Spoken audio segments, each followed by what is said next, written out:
আমার আল্লাহর দয়া ভালোবাসা যে কত বেশি আমরা জানি না, আমরা জানি না। আরশের বুকে আল্লাহ বিশাল সাইনবোর্ডে লিখে রেখেছেন সাবাকাত রাহমাতি গাদাবি, সাবাকাত রাহমাতি গাদাবি। এর মানে হচ্ছে আমার রাগের উপরে আমার দয়া বিজয় লাভ করেছে। সাবাকাত রাহমাতি গাদাবি, আমার রাগও আছে, আল্লাহর রাগ আছে না, আমার দয়াও আছে, আল্লাহর দয়া আছে না। আল্লাহ বললেন আমার রাগও আছে আবার আমার দয়াও আছে, তবে জেনে রেখো আমার রাগের চেয়ে দয়া বেশি। আমাদের পাপ অন্যায় যত বড় হোক মনে রাখবেন আল্লাহর দয়া তার চাইতেও বড়। নাকি ছোট? আপনি যত বড় পাপ করেন না কেন আমাদের জন্য আল্লাহর পক্ষ থেকে দয়া আছে না নাই? বনি ইসরাইলের এক লোক সিরিয়াল কিলার ছিল, খালি মার্ডার করতো, সিরিয়াল মার্ডার, একটা দুইটা তিনটা 10টা 5টা করতে করতে করতে করতে 99টা মার্ডার করেছে। কয়টা? 99টা মার্ডার। কল্পনা করা যায়? 99 জন মানুষকে সে নিজ হাতে হত্যা করেছে। 99 মার্ডার করার পরে তার মনে ভয় আসলো, হায় রে, না জানি আল্লাহ আমার সাথে কেমন আচরণ করে আখিরাতে, আমার তওবা আছে কিনা কপালে জানি না, আমার তো ক্ষমা নাই, কি করব আমি? তো সে লোকজনদেরকে জিজ্ঞেস করলো আমার ক্ষমা আছে কিনা, এটা কে বলতে পারবে, আমাকে আল্লাহ মাফ করবে কিনা?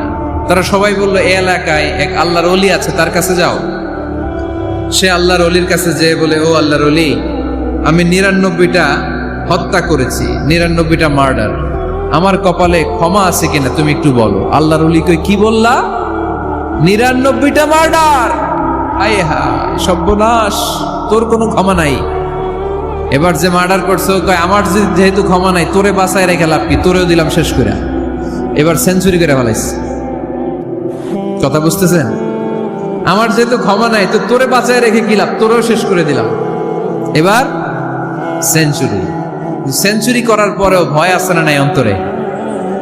অন্তরে তো আল্লাহর ভয়, কই যাবে? খুঁজতে লাগলো কে সমাধান দিতে পারবে। একজন বললো ওই এলাকায় একজন বড় আলেম আছে, ওই আলেমের কাছে যা। সে আলেমের কাছে যেয়ে বলে, আলেম, আমি 99টা হত্যা করেছি, এখন আমার বড্ড ভয় হয়, আল্লাহ আমারে মাফ করবে কিনা, তুমি একটু আমারে বলো। আলেম বলে, তোমার গুনাহ যত বড়ই হোক আমার আল্লাহর দয়া তার চাইতেও বড়। তুমি কি পাপ করেছো, কি অন্যায় করেছো তুমি? তুমি জানো না আমার রব কত মেহেরবান, তিনি কত দয়ালু, তিনি ভালোবাসার আধার, তিনি করুণার আধার। তোমার পাপ অন্যায় যদি হয় খালের পানির সমান, বিলের পানির সমান, আমার আল্লাহর দয়া সাগরের পানির সমান। তোমার পাপ আর অন্যায় যদি হয় পাহাড়ের সমান, আমার আল্লাহর ভালোবাসার দয়া হচ্ছে আকাশের সমান। তুমি যদি তওবার মতো তওবা করতে পারো, ক্ষমার মতো ক্ষমা চাইতে পারো, চোখের পানি ছেড়ে, চোখের পানির বড় দাম, চোখের পানির মধ্যে বিশাল কারিশমা, এটা আল্লাহ খুব পছন্দ করে। 2 ফোঁটা পানি আল্লাহ পছন্দ করে। এক, জেহাদের ময়দানে শহীদের গা বেয়ে ঝরে পড়া রক্তের ফোঁটা। 2 হচ্ছে অনুতপ্ত বান্দার চোখের পানির ফোঁটা। বান্দা যখন অনুতপ্ত হয়ে চোখের পানি ছেড়ে কাঁদে, তার চোখের পানি চোখ বেয়ে নাকের ডগা বেয়ে মাটিতে পড়ার আগেই ওই অনুতপ্ত বান্দার সব গুনাহ আল্লাহ মাফ করে দেয়। সে জিজ্ঞেস করলো আমার ক্ষমা আছে কিনা? আলেম বলে আছে, ক্ষমা আছে। তওবার মতো তওবা কর, তাওবাতান নাসুহা, তওবার মতো তওবা করলে আল্লাহ ঠিকই মাফ করবে। সে এতটাই অনুতপ্ত হলো, এতটাই, সে আল্লাহর কাছে ক্ষমা চাইতে শুরু করলো। আলেম পরামর্শ দিল, তুমি যে এলাকায় থাকো এলাকাটা ভালো না, এলাকাটা ছাড়ো, এখানে সব ডাকাতদের এলাকা, তুমি একটা ভালো এলাকায় যাও, ওখানে যে তওবা করে ভালো মানুষ হয়ে যাও। সে নিয়ত করে কাপড় চোপড় গুছিয়ে ভালো এলাকায় যাবে। ঘর থেকে বেরোয়ার সাথে সাথেই মালাকুল মাউত চলে আসছে, তার রুহু কবজ করে ফেলছে। এখন রুহু কে নিয়ে যাবে? ফাজাআত মালাইকাতুর রাহমা ওয়া মালাইকাতুল আযাব। রহমতের ফেরেশতারাও আসছে, আযাবের ফেরেশতারাও আসছে।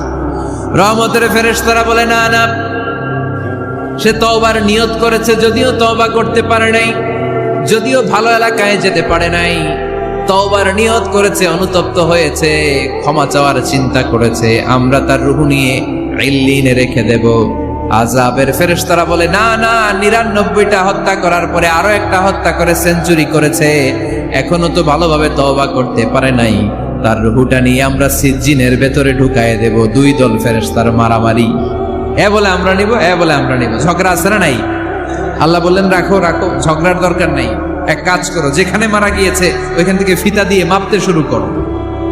ভালো এলাকাটা যদি কাছে হয় জান্নাতের ফেরেশতারা নেবে, খারাপ এলাকা যদি কাছে হয় জাহান্নামের ফেরেশতারা নেবে। খারাপ এলাকা তো একেবারেই কাছে, ঘর থেকে বের হওয়ার সাথে সাথে মৃত্যু হয়েছে।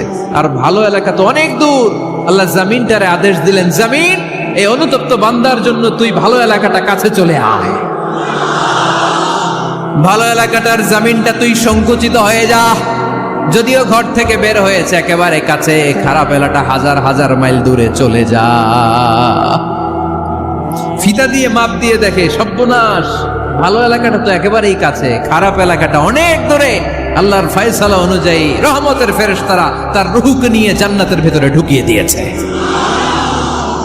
99টা হত্যা করার পরে আরো একটা হত্যা করে সেঞ্চুরি, 100টা খুন করছে। আপনি কয়টা করছেন? আমি কয়টা করছি? তো 100টা খুন করে যদি ও মাফ পেতে পারে আমার আল্লাহর কাছ থেকে, আমরা কি ক্ষমা পেতে পারি না? ওর পাপের কাছে আমাদের পাপ কি? কয় ওয়াক্ত নামাজ ছাড়ছেন আপনি? কয়টা মিথ্যা কথা বলছেন? কতবার ঘুষ খাইছেন? কত টাকা সুদে লাগাইছেন? কত অন্যায় করছেন? কত জুলুম করেছেন? মনে রাখবেন, আপনার পাপ, আপনার অন্যায়, আপনার জুলুম যত বড় হোক না কেন, আমার আল্লাহর দয়া তার চাইতেও বড়। এজন্য আল্লাহ নিজের পরিচয় দিয়ে বললেন, আর রহমানু আল্লামাল কুরআন খালাকাল ইনসান আল্লামাহুল বায়ান। আমি রহমান, আমি দয়ার সাগর। তাহলে বুঝতে পারলাম আমার আল্লাহর দয়ার কোনো শেষ আছে? 100 টুকরা করে 99 টুকরা দয়া ভালোবাসা আল্লাহ তাআলা নিজের কাছে রেখে দিলেন, আর 1 টুকরা দয়া আর ভালোবাসা আল্লাহ তাআলা গোটা বিশ্বের সবার মাঝে ভাগ করে দিলেন। আমরা সবাই মিলে পাইছি কয় টুকরা ভালোবাসা? উনি রেখে দিয়েছেন কয় টুকরা? ওই 1 টুকরার কিছু অংশ আমিও তো পাইছি, তাই না? আপনি পেয়েছেন, আমরা সবাই পেয়েছি, গোটা বিশ্বের সবাই, আদম আলাইহিস সালাম থেকে শুরু করে কিয়ামত পর্যন্ত যারা আসবে, এসেছিল এবং এখন আছে, সবাই মিলে কয় টুকরা? ওনার কাছে কয় টুকরা?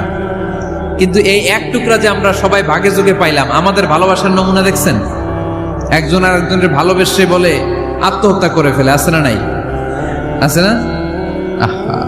সালমান শাহ মারা গেছে, এই দেশের কয়েকটা মেয়ে গলায় রশি দিয়ে আত্মহত্যা করছে, শুনছেন? অমুক সেলিব্রিটির কি হয়েছে, ছাদ থেকে লাফ দিয়ে পরে মাথা ফাটায় ফেলছে। ভালোবাসা আছে না নাই? যারে ভালোবাসে তার নাম আবার ছেলেরা হাতের মধ্যে কেটে কেটে লেখে, প্লাস দিয়ে লেখে, প্লাস। ধরেন আব্দুল্লাহ প্লাস শামিমা, তো এ প্লাস এস, রক্ত দিয়ে লেখে, রক্ত। আমি অবাক হই, নিডেল, সুই দিয়ে কেটে কেটে লেখে আব্দুল্লাহর এ প্লাস শামিমার এস। কি ভালোবাসা! 1 ভাগ ভালোবাসার ছিটে ফোটা সবাই মিলে পাইছে। এইটা ঠেলা যদি এরকম হয়, তাহলে যিনি 99 ভাগ ভালোবাসা রেখে দিয়েছে তার ভালোবাসা বেশি না কম? দেখেন, ছোট্ট বাচ্চাটা রাতে খেতে চায় না, মা যদি বলে খাও, বলে না, খাবো না। আব্বু অফিস থেকে আসুক, আব্বুর কোলে বসে বসে আব্বু আর আমি একসাথে খাবো। এই ছোট্ট বাচ্চাটা কিছু বোঝে না, কিন্তু তারপরও তার বাবার জন্য ভালোবাসা তার হৃদয়ে ঢুকাই দিছে কে? আপনাদের এলাকায় মুরগি পালেন না আপনারা? মুরগি যখন বাচ্চা নিয়ে হাঁটে, দেখবেন মুরগি ছানা ধরা যায় না, ধরতে গেলে মা মুরগিটা কি করে? কামড় দিতে আসে। এই ছোট্ট বাচ্চাগুলোর জন্য মা মুরগিটার হৃদয়ের ভিতরে ভালোবাসা ঢুকাই দিল কে? আমি পত্রিকাতে এমনও দেখেছি, বন্যায় এক মা পানি খেতে খেতে মরে গিয়েছে, কিন্তু শিশুটাকে একটা বালতির মধ্যে চাপিয়ে মাথায় তুলে ধরে রেখেছে। মা পানি খেতে খেতে নিজের জীবনকে বিলিয়ে দিয়েছে, কিন্তু বাচ্চাটা মরে নাই। বাচ্চার জন্য কি ভালোবাসা! এই ছোট্ট বাচ্চার জন্য মায়ের হৃদয়ে জান স্যাক্রিফাইসের মতো এই ভালোবাসা ঢুকাই দিল কে? আমাদের প্রতিদিনই ভালোবাসা, সকালে ভালোবাসা, বিকালে ভালোবাসা, সন্ধ্যায় ভালোবাসা, শীতকালে ভালোবাসা, গ্রীষ্মকালে ভালোবাসা। আমাদের ইসলামে শুধু ভালোবাসাবাসী, ঠিক কিনা? এই জন্য আলাদা করে আমাদের কোনো দিন লাগে না বিশ্ব ভালোবাসা দিবস দরকার হয় না। যারা মাকে দেখতে পারে না, বাবারে দেখতে পারে না, এরা একদিনের জন্য মা বাবাকে উইশ করতে যায়, আর নাম দিছে বিশ্ব মা দিবস, বিশ্ব বাবা দিবস। কিছুদিন আগে দেখলাম বিশ্ব ডিম দিবস। কি দিবস? আমি কি মিথ্যা বললাম? ছিল একটা বিশ্ব ডিম দিবস, কিছুদিন পরে বানাবে বিশ্ব বাঁশ দিবস, যে যারে বাঁশ দিতে পারে। এরপর একটা বানাইছে শুনলাম বিশ্ব চিন্তা দিবস। তো এটা কি দিবস? কয় এই দিন আমরা সবাই মিলে চিন্তা করি যে আসলে আমাদের কি চিন্তা করা দরকার, আছে না নাই? তো এই যে ওরা বিশ্ব মা দিবস, international mother day, international father day, মা দিবস বাবা দিবস বছরে একবার ওল্ড হোমে রেখে আসে, বৃদ্ধাশ্রমে। যেহেতু সারা বছর বৃদ্ধাশ্রমে, বছরে একদিনও যদি মারে স্মরণ না করি কেমন হয়? তো একদিন ওই মা দিবসে মারে একটা কার্ড দিয়ে উইশ করে আসে, কিছু টাকা দিয়ে আসে। ওদের তো মা বাবার প্রতি দয়া নাই, শ্রদ্ধা নাই, ভালোবাসা নাই, এজন্য ঘটা করে ওদের দিবস পালন করা লাগে। আমাদের 24 ঘন্টা 365 দিনই ভালোবাসা, তাই এই দিবস ফিবসের আমাদের দরকার নাই। চিল্লায় বলেন ঠিক কিনা? জন্মের পর থেকেই তো আমাদের ভালোবাসা, মৃত্যু পর্যন্ত ভালোবাসা, আমৃত্যু ভালোবাসা। এই জন্য বিশ্ব ভালোবাসা দিবস, এটা ইসলাম কখনো সাপোর্ট করে না। ভালোবাসার কেন্দ্রবিন্দু একজন, চিল্লায় বলতে হবে তিনি কে? দেখেন, এক টুকরা ঠেলায় বিশ্ব ভালোবাসা দিবস আমরা পালন করি। ভালোবাসার গান, ভালোবাসার নাটক, ভালোবাসার ফিল্ম, ভালোবাসার কবিতা, অভাব নাই। কত ভালোবাসার স্টোরি আপনারা জানেন, এত ভালোবাসা। কিন্তু সবাই মিলে ভালোবাসার এক অংশ আমরা ভাগে যোগে পেয়েছি। এক অংশের নমুনা যদি এমন হয়, 99 টুকরা ভালোবাসা যিনি রেখে দিয়েছেন নিজের মধ্যে, তার ভালোবাসা বেশি না কম? এজন্য আমরা আল্লাহর ভালোবাসার ভিখারি, আমরা আল্লাহ তাআলার রহমতের ভিখারি। আল্লাহর রহমত ছাড়া কেউ কোনোদিন জান্নাতে যেতে পারবে? কোনোদিন নিজের আমল নিয়ে বড়াই করবেন না। আপনারা কি ভাবেন যে আপনার আমল দিয়ে আপনি জান্নাতে যাবেন? আল্লাহর হাবিব বললেন, আল্লাহর রহমত ছাড়া, ভালোবাসা ছাড়া কেউ কোনোদিন জান্নাতে ঢুকতে পারবে? আম্মা জান আয়েশা বললেন, ইয়া রাসূলুল্লাহ আপনিও না? আল্লাহর হাবিব বললেন, না আমিও না, তবে আল্লাহর রহমত আর দয়া সেদিন আমাকে ঘিরে রাখবে। মান নুকিশা উযিবা, যার হিসাব আল্লাহ সেদিন চাইবেন সে ধরা খেয়ে যাবে। সব সময় আল্লাহর কাছে এই দোয়াটা যেন আমরা করি, আল্লাহ কিয়ামতের দিন তুমি আমার হিসাব নিও না, আল্লাহ তুমি আমার বিচার বসিও না, আল্লাহ তুমি দয়া করে আমারে মাফ করে দিও। আল্লাহ যার বিচার করবেন ও জাহান্নামে যাবে, আর যার বিচার করবেন না সে জান্নাতে যাবে। আল্লাহ যদি বিচার করে আর পাই টু পাই হিসাব নেয়, নামাজ পড়লি না কেন, রোজা রাখলি না কেন, মিথ্যা বললি কেন, খাদ্যে ভেজাল দিলি কেন, মাছে ফরমালিন দিলি কেন, যৌতুক খাইলি কেন, ঘুষ খাইলি কেন, উল্টাপাল্টা করলি কেন, জিনা করলি কেন, একটার পর একটা প্রশ্ন বানে যদি সেই ভয়ঙ্কর দিনে আল্লাহ আমাদেরকে জর্জরিত করে, আমাদের কোনো উত্তর আছে? সেদিন আমাদের বাঁচার কোনো উপায় আছে? তাই আমরা সবাই আল্লাহর কাছে দোয়া করবো, আল্লাহ কোনো বিচার টিচার মানি না, কোনো বিচার করতে পারবো না, দয়া করবা।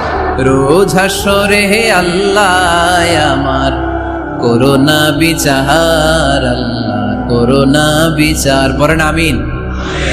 রোজ হাসরে হে আল্লাহ আমার করোনা বিচার, আল্লাহ করোনা বিচার, বিচার চাহি না তব দয়া চাহে এ গুনাহগার, আল্লাহ করোনা বিচার, পড়েন আমিন।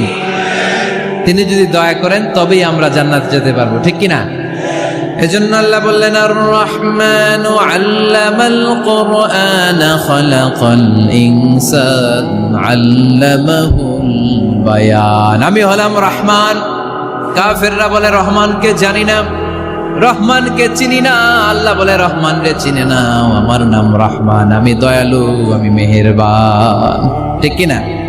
এজন্য প্রতিদিন সূরা ফাতিহায় দ্বিতীয় আয়াতটা আমরা কি পড়ি? আর রহমান আর রাহিম, ঠিক কিনা? তিনি দয়ার সাগর, তিনি মায়ার সাগর। আমরা বললাম, আল্লাহ ঠিক আছে আমরা বুঝেছি আপনি দয়ার সাগর, আর আপনি কি করেন? দ্বিতীয় আয়াতে আল্লাহ বললেন, আল্লামাল কোরআন, আমি কোরআন শিক্ষা দেই। শুধু দয়ার সাগর হয়ে আমি আল্লাহ বসে থাকি নাই, তোমাদের হেদায়েতের জন্য আমি কোরআন নাজিল করে দিয়েছি। আল্লামাল কোরআন, আমি কোরআন শিক্ষা দেই। আমাদেরকে কোরআন শিখিয়েছে কে? বিশ্বনবীকে কোরআন শিখিয়েছে কে? আল্লাহ। এজন্য দুনিয়াতেও যারা কোরআন শিখায় তাদের মর্যাদা বাড়ায় দেয় কে? বাংলার জমিনে যারা কোরআন শরীফ শিখায় এদের মর্যাদা সবচেয়ে কম, এদের বেতন সবচেয়ে কম, এরা সমাজে সবচেয়ে বেশি অবহেলিত, ঠিক কিনা? তা আল্লাহর কাছে এরা সবচেয়ে বেশি সম্মানিত। আল্লাহর হাবিব বললেন, খায়রুকুম মান তাআল্লামাল কুরআনা ওয়া আল্লামাহু, তোমাদের মধ্যে আল্লাহ তাআলার কাছে সবচাইতে প্রিয় শ্রেষ্ঠ ওই মানুষটা যে নিজে কোরআন পড়ে আবার অন্যরে পড়ায় দেয়। সুবহানাল্লাহ পড়েন। আপনি যদি কাউরে শুধু সূরা ফাতিহাটা শিখান, কোন সূরা? সূরা ফাতিহাটা যদি শিখায় দেন, সে যতদিন সূরা ফাতিহা তেলাওয়াত করবে ওই তার তেলাওয়াতের একটা পার্সেন্টেজ সওয়াব আপনার আমলনামায় আছে না নাই? সে যদি আবার আরেকজনের শিখায়, ওই লোক যদি আবার আরেকজনের শিখায় দেয়, এরকম যতজনকে তারা শিখাবে প্রত্যেকের তেলাওয়াতের একটা পার্সেন্টেজ সওয়াব আপনার আমলনামায় ঢুকায় দিবে কে? এজন্য কোরআন নিজেও শিখবো, অন্যকেও শেখাবো। রাজি আছেন তো?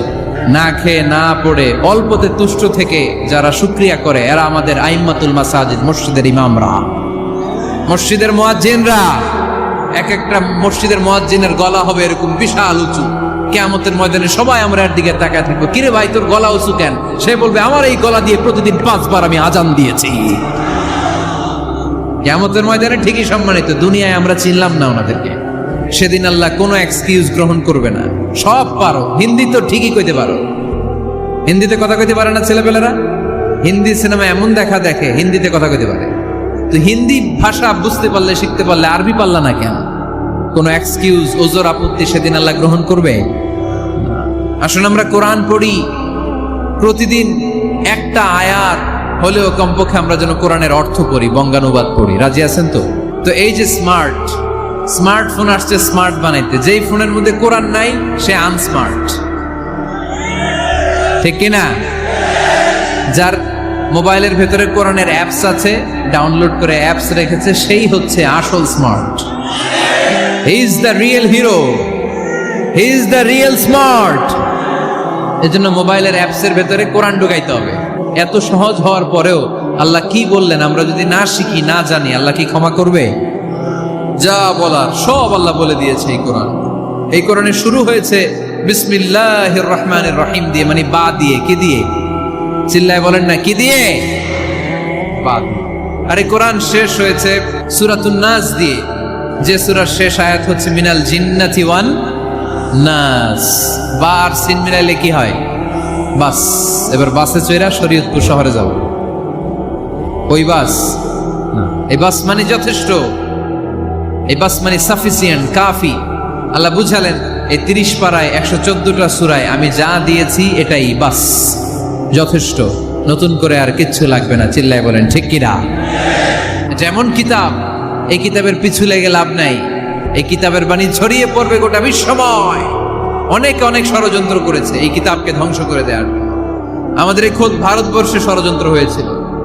ব্রিটিশরা যখন চলে গিয়েছিল, ওরা প্ল্যান করেছিল এই কিতাবকে কি করে আমাদের থেকে ডিটাচ করা যায়, কেমন করে আলাদা করা যায়। এর একটা কমিটি করে দিয়েছে, আপনারা গবেষণা করে দেখেন এই ভারতবর্ষ থেকে কেমন করে কোরআন দূর করা যায়। তারা বুদ্ধি করে বলল, এক কাজ করি, কারণ তাদের কোরআনের কপিগুলো মসজিদ থেকে বের করে আমরা আগুন দিয়ে জ্বালাই দিব, তাইলেই কোরআন শেষ। পরে দেখলো না, রিসার্চে গন্ডগোল আছে, অ্যানালাইসিস ভুল। আবার নতুন কমিটি পাঠালো তারা ইংল্যান্ড থেকে, 33 সদস্য বিশিষ্ট কমিটি। তারা এসে গবেষণা করে দেখলো না, এই কোরআন আগুনে জ্বালাই দিলে কোরআন দূর হবে না। কারণ আমরা ভারতবর্ষের হেফজখানাগুলোতে যে দেখেছি, ছোট্ট বাচ্চারা মাথা দুলিয়ে দুলিয়ে কোরআন পড়ে। কোরআন তারা শুধু কাগজেই লিখে রাখে না, সিনার ভিতরে গেঁথে রাখে। ওই কোরআন মুসলমানদেরকে শিখিয়েছে কে? সে আল্লাহ বললেন, আর রহমানু আল্লামাল কুরআন খালাকাল ইনসান আল্লামাহুল বায়ান। আল্লাহ বললেন আমি মেহেরবান, আমি কোরআন শিখিয়েছি। আমরা বললাম আল্লাহ আর আপনি কি করেন? আল্লাহ বলেন খালাকাল ইনসান, আমি মানুষ বানিয়েছি। সুবহানাল্লাহ পড়েন। আমাদেরকে তৈরি করেছে কে? জোরে বলতে হবে কে? মানব সৃষ্টির 3টা পদ্ধতি কোরআনে পাওয়া যায়। পদ্ধতি নাম্বার 1, বাবাও নাই মাও নাই। এই পদ্ধতিতে আল্লাহ কাকে বানাইছে বলেন? আদম আর হাওয়া আলাইহিস সালাম, এদের বাবা মা ছিল। 2 নম্বর পদ্ধতি হচ্ছে মা আছে কিন্তু বাবা নাই। এই পদ্ধতিতে আল্লাহ কাকে বানালেন? কি নাম? ঈসা আলাইহিস সালাম। 3 নম্বর পদ্ধতি হচ্ছে মাও আছে বাবাও আছে। এই পদ্ধতিতে আল্লাহ কাদেরকে বানিয়েছেন? আমাদেরকে বানিয়েছেন। তাহলে পদ্ধতি কয়টা? তিনটা, আদম আলাইহিস সালামকে বানানোর পদ্ধতিও তিনটা।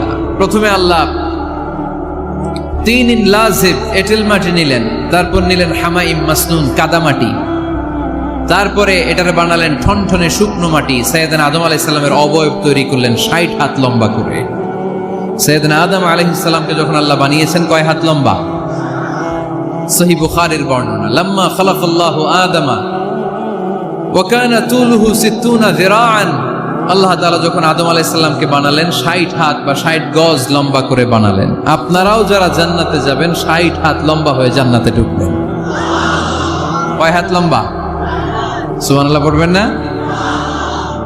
আদম আলাইহিস সালামকে বানালেন। আবার মায়ের পেটে যে আমরা বড় হলাম, এইখানেও আমাদের তিনটা ক্যাটাগরি, তিনটা ধাপে তিনি আমাদেরকে বানালেন।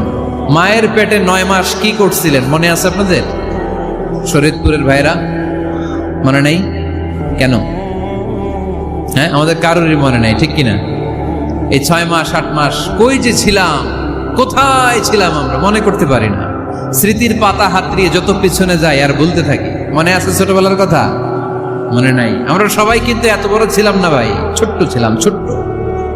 মায়ের জরায়ুর দেয়ালের মধ্যে লেপ্টে ছিলাম। নুতফা, আলাকা, মুদগা, sperm drop, blood clot and the little flash.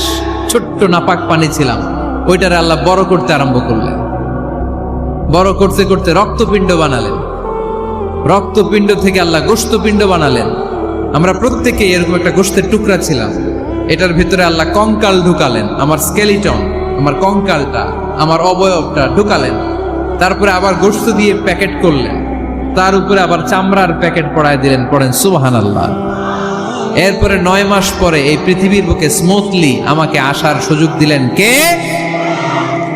একথাই আল্লাহ সূরা আল মুমিনুনে বললেন, ওয়ালাকাদ খালাকনাল ইনসানা মিন সুলালাতিন মিন তিন সুম্মা জাআলনাহু নুতফাতান ফি ক্বারারিন মাকিন ثم خلقنا النطفة علقة فخلقنا العلقة مضغة فخلقنا المضغة عظاما فكسونا العظام لحما ثم أنشأناه خلقا آخر فتبارك الله أحسن الخالقين। পড়েন আল্লাহু আকবার।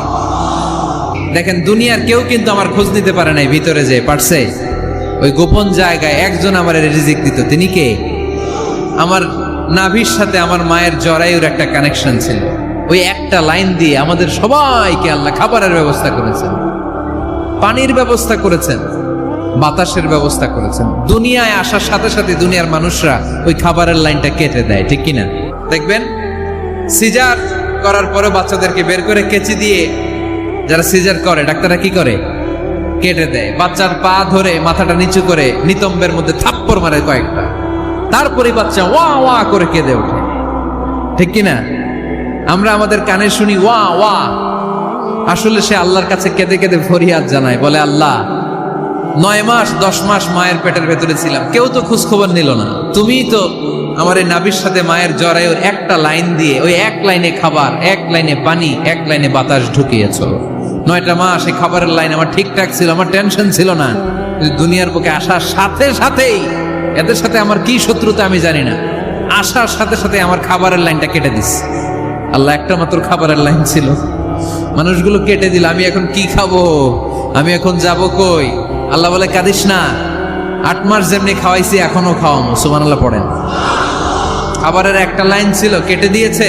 ওই একটার বিপরীতে তোর মায়ের বুকের ভেতরে এখন খাবারের 2টা লাইনের ব্যবস্থা করে দিলাম।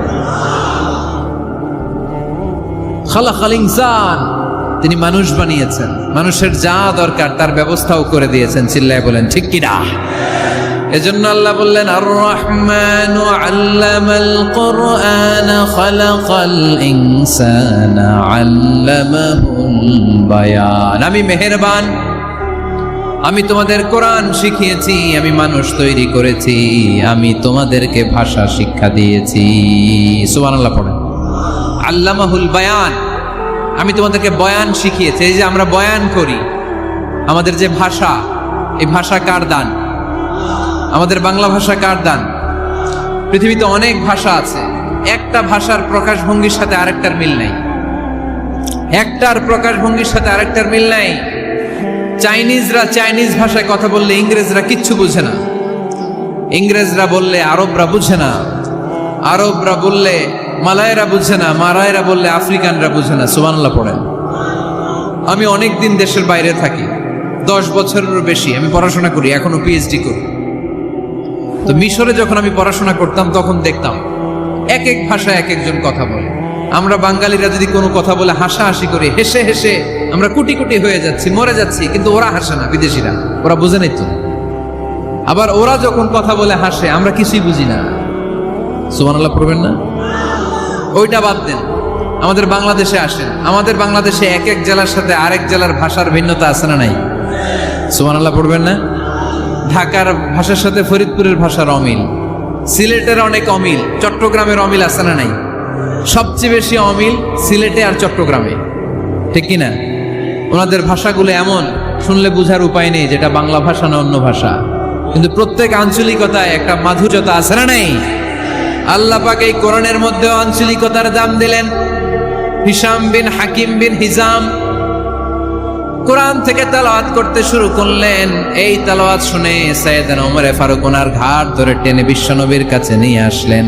ওমরে ফারুক বললেন, ইয়া রাসূলুল্লাহ, দেখেন হিশাম বিন হাজিম কেমন করে কোরআন পড়ে, দেখেন ভিন্নভাবে কোরআন পড়ে। আপনি শিখাইছেন একভাবে, ও পড়ে আরেকভাবে, ওর বিচার করেন।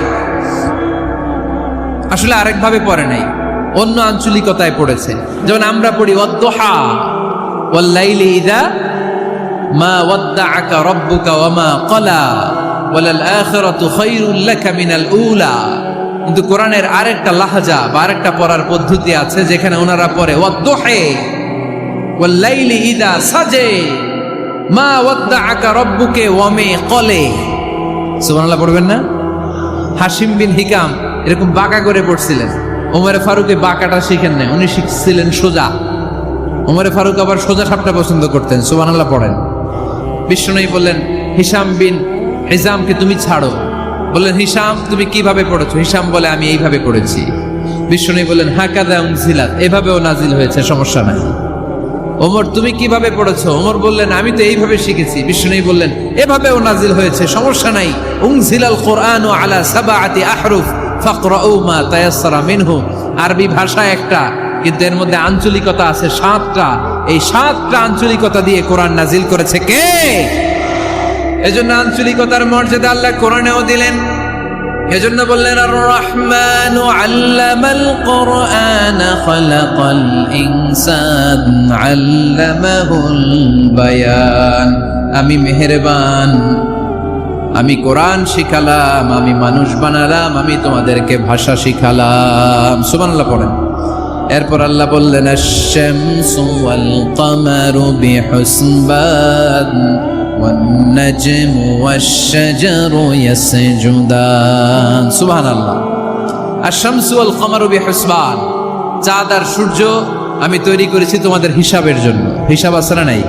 তাহলে এই সূর্য আর চাঁদ, চাঁদ আর সূর্যকে আল্লাহ এই মহাবিশ্বে দিয়েছেন হিসাবের জন্য, ঠিক কিনা? আল্লাহর হাবিব বললেন, সুমু লিরুইয়াতিহি ওয়া আফতিরু লিরুইয়াতিহি। চাঁদ দেখে রোজা রাখো, আবার চাঁদ দেখে রোজা ভাঙো। আমরা রমজান শুরু করি কি দেখে? জোরে বলেন। ঈদ শুরু করি কি দেখে? আশ-শামসু ওয়াল কামারু বিহুসবান। সূর্য চন্দ্রের গায়ে লাগে না, চন্দ্র সূর্যের গায়ে লাগে না। কোনোদিন কি দেখেছেন সূর্য আর চন্দ্র ধাক্কা লাগছে? দিনের ভেতরে রাত ঢুকে গেছে, রাতের ভিতরে দিন ঢুকে গেছে, এরকম কি কখনো হয়েছে? সব কিছু একজনের আইন মানে, চিল্লায় বলতে হবে, তিনি কে? এরপরে আল্লাহ বললেন, ওয়ান নাজমু ওয়াশ-শাজারু ইয়াসজুদান। আকাশের তারকারাজি আর বৃক্ষমালা একজনকে সিজদা করে, তিনি কে? আকাশের তারাগুলো আল্লাহরে সিজদা করে, কিন্তু আমরা আল্লাহরে সিজদা করতে চাই না। গাছগুলো আল্লাহর জিকির করে, কিন্তু আমরা জিকির করতে চাই না, ঠিক কি না? অস্ট্রেলিয়ার সিডনি শহরে একটা জঙ্গল আছে। ওই জঙ্গলে একটা গাছ আছে, গাছ। ওই গাছটা টু দ্য ডাইরেকশন অফ কেবলা, কেবলামুখী হয়ে মানুষের মতো রুকু করে আছে একটা গাছ। সুবহানাল্লাহ কইতে বললেন না? ক্যালেন্ডারে দেখা যায় পত্রিকায় দেখা যায় গাছ রুকু করে আছে, আমরা রুকু করি না, আমরা সিজদা করি না। কিয়ামতের দিন আল্লাহ বলবে আমার সিজদা দিয়ে দেখা। আপনারা যারা নামাজ পড়েছেন, সিজদা দিয়েছেন, তারা আল্লাহু আকবার বলে সিজদায় লুটিয়ে পড়বেন। আর যারা নামাজ পড়ে নাই, তারা শত চেষ্টা করেও তাদের পিঠকে বাঁকা করতে পারবে না। এজন্য 5 ওয়াক্ত সালাত জামাতের সাথে পড়ার দরকার আছে না নাই? যে সব সময় আমরা ভরসা রাখবো একজনের উপর, তিনি কে? আমাদের গুনাহ যত বড়ই হোক, আল্লাহর দয়া তার চাইতেও বড়। সূরা আর রহমানের শিক্ষা হচ্ছে আমাদের পাপ, অন্যায়, গুনাহ যত বড় হোক না কেন, আল্লাহর দয়া তার চাইতেও বড়, ঠিক কিনা? এজন্য নিরাশ হবেন না, হতাশ হবেন না। আপনি যত পাপ করেন না কেন, অনুতপ্ত হলে ওযু করে এসে জায়নামাজটা বিছিয়ে 2 রাকাত নামাজ পড়েন, পাপের কথাগুলো স্মরণ করেন, ক্ষমা চান। চাওয়ার মতো চাইলে সব গুনাহ মাফ করে দিবে কে?